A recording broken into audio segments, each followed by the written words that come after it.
All right, everybody, we've made it to Thursday, the fourth day of the Greeks, and we're also going to mix in the covered calls. So, real quick, and a touch on the last Greek, it is one that I've already kind of told you about earlier in the week.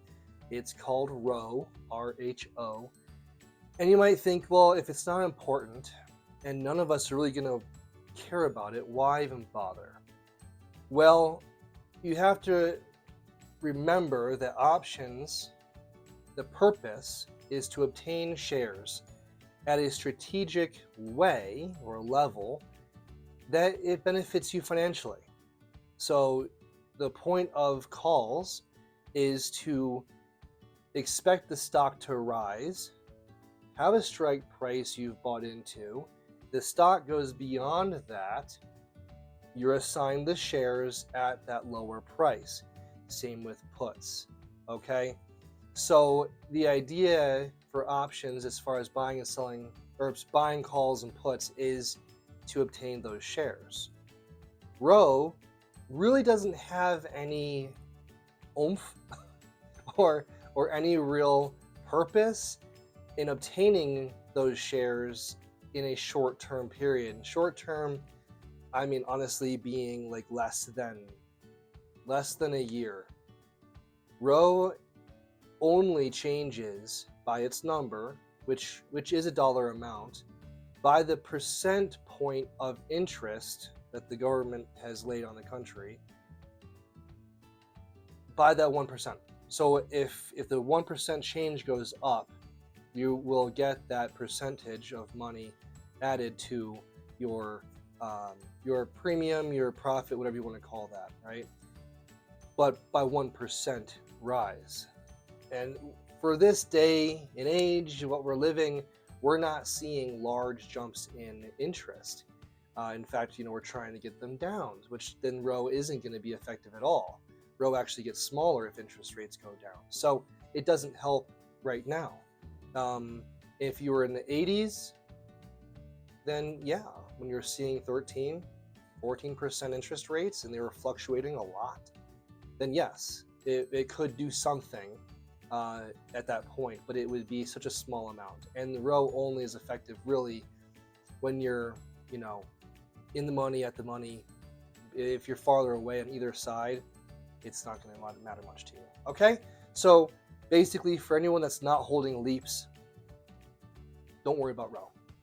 It's just not going to be an effective part for your Greeks. It's just there because it kind of has to be. It is a factor in the Black-Scholes equation. Remember Black-Scholes? That's where the Greeks come from. So it is a factor. It's just not a factor that's really going to matter to anybody that's going to be doing short-term, less than a year option plays. Now, if you are holding leaps, then it's potential. Sure, there's potential it might help. It won't really hurt. Okay, enough of the Rho. row your boat right into the next scenario. Sorry, it was a fun little dad joke there. Okay, so covered calls.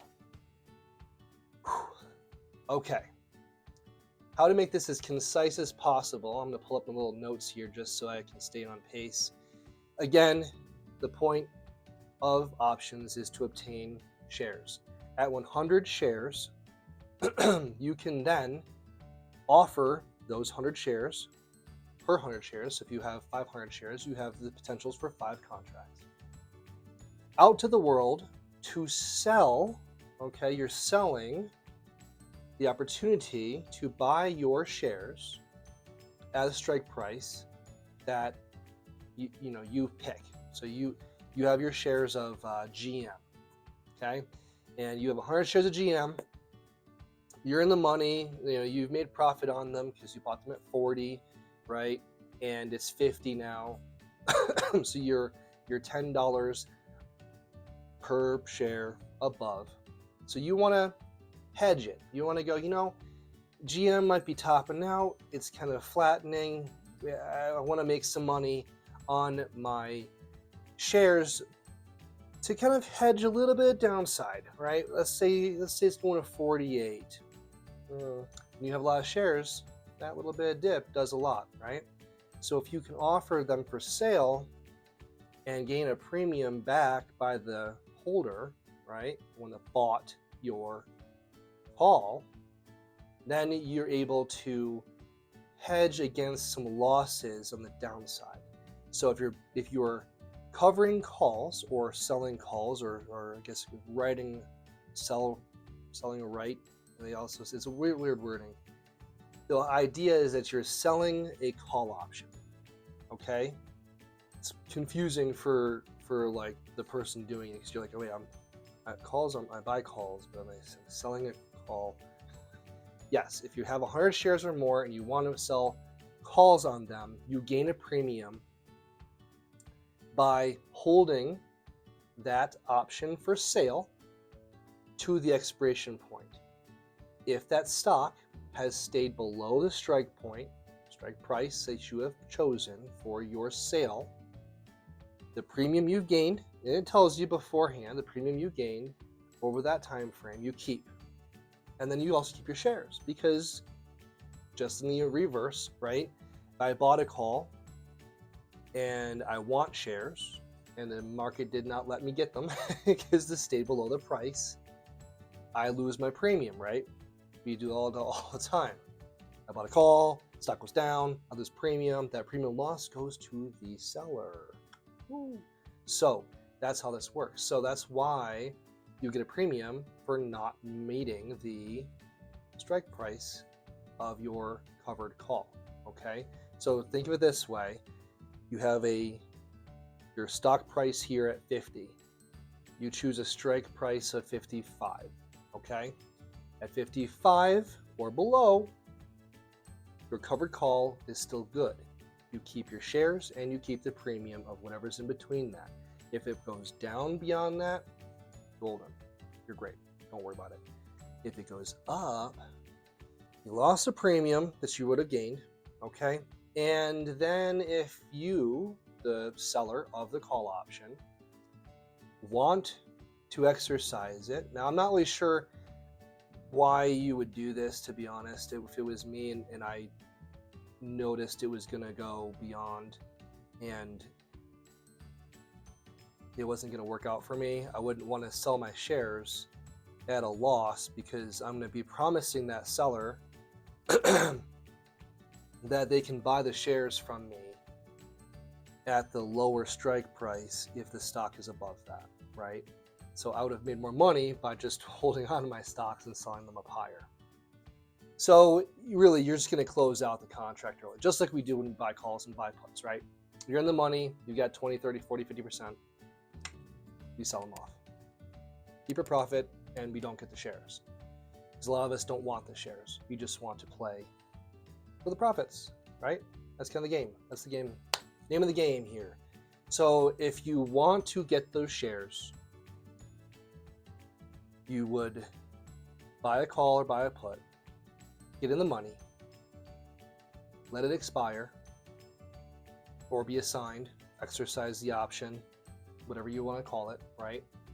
You obtain those shares through that means, which hopefully, if you're in the money, you have chosen a point where the stock is now in a more valuable space, that you get the shares at cheaper cost. So it's on sale, right? You gain the shares, and then you flip them and sell a call.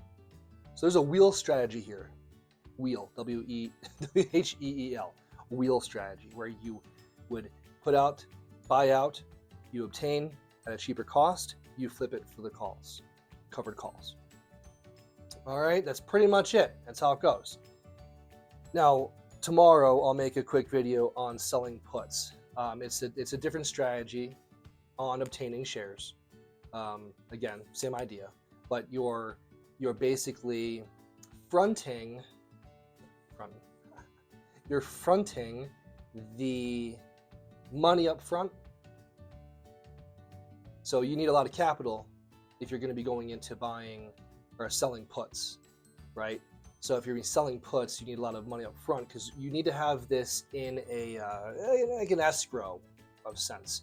You are putting it in a deposit in case when you sell a put, it doesn't work out for you. So covered calls, you've already basically obtained the shares, and you're just kind of hedging a stable to a slightly bearish market to get some premium back for a little bit of loss on your shares prices, right? Your share value.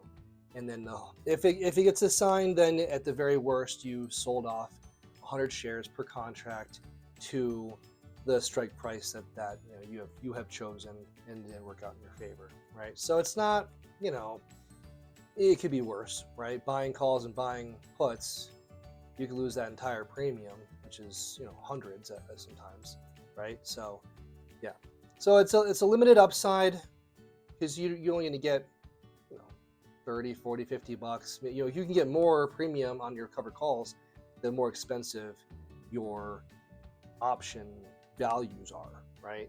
If you're covering forward at $10 a share, you might get $10 in premium in a 2-week span. That's the last thing to cover, is that the longer you hold your expiration date, the higher the premium is going to be, because there's a better chance that you might get exercised and be forced to sell your shares off during that call assignment, right? So if you hold it for 1 week, you're going to get very, very minimal premiums, because the chances are very small. If you hold that covered call for a month, well, hey, even Ford sometimes does things weird and wacky and goes up $1, $2 right now, right? And then boom, you'll be assigned to sell the shares. So you'll only get a partial premium, at that point. And of course, if it goes above your strike price, because covered calls, you want it to stay down. If it goes above that, you lose your premium, you lose your shares.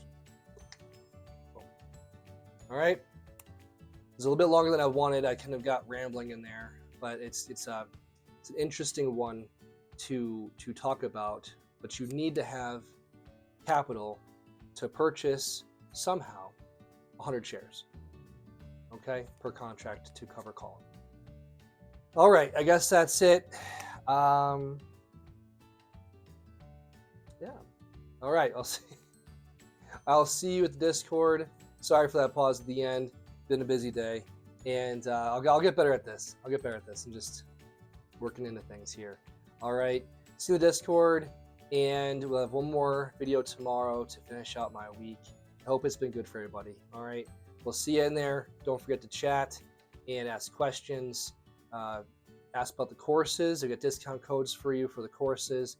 I've got I've got a link to increase or upgrade your tier level from learner to earner. Okay, so if you want access to all of the indicators and tools and good things that we have in Discord, then upgrade from learner to earner, and I've got a code for you. Okay, so let us know how to help. We're here for everybody, here to learn and to do great things together. All right, I'll see you later. Thanks.